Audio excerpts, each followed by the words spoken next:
Man who goes through those doors all the time will be going through shortly is Ken Blackwell. He is a meeting with the president-elect there today, and he serves a very important role. He is Mr. Trump's domestic issues transition team member. Ken, if you can, when you are entering through that elevator bank, a quick wave to us would be much appreciated. How are you? I'm doing fine. And, let me just say right at the top, my wife said no more Skypes with Neil Cavuto. You're handing him living proof that your head is bigger than his. I might, well, I don't know. I think I have the edge there. I have the edge there. Let me ask you, and I know you can't divulge confidences, nor would I expect or want you to, but it does seem like an eclectic bunch of folks going through those elevators. Are a lot of these just, cursory visits, polite visits, or something more going on here? I don't know, but I think that when you find someone and a team that actually buys into that Latin phrase, e pluribus unum, from many one, it gives life to the notion that, President-elect Trump and Vice President-elect Pence understand that there's been too much political subtraction and division, and now it's time for political and economic multiplication and addition.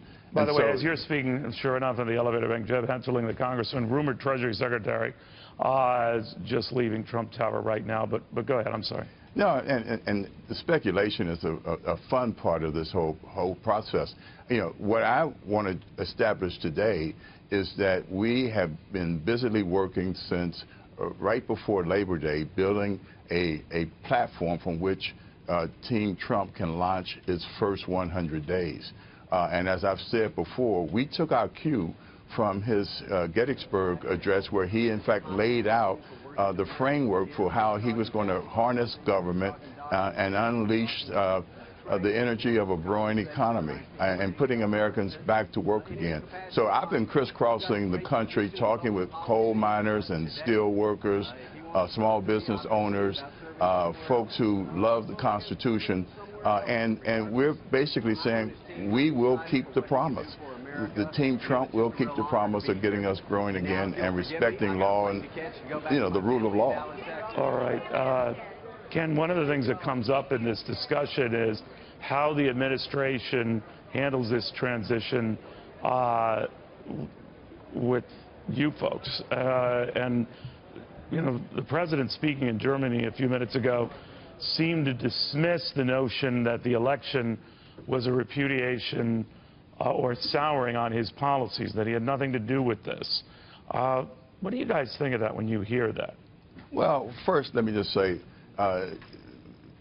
when you look at the labor participation rate, if you just think of it in economic terms, you can get in a back and forth. But when you actually understand that means that, incomes for families have flatlined and people are not working, people are becoming more and more dependent on government, then you have to say what caused that drop in labor participation? What caused that anemic growth rate?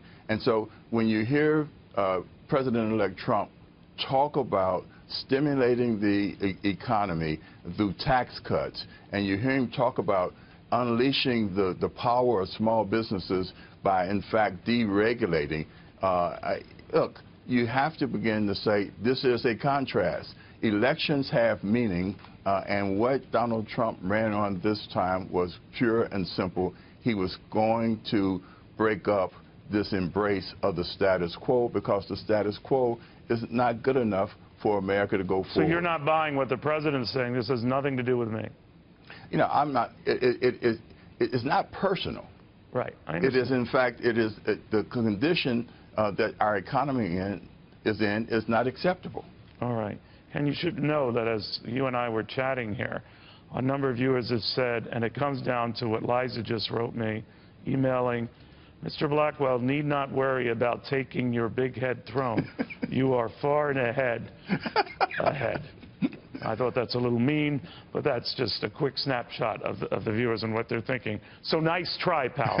All right, very good seeing you. Good to see be well, you. Ken. Continued success. Thanks. Ken Blackwell.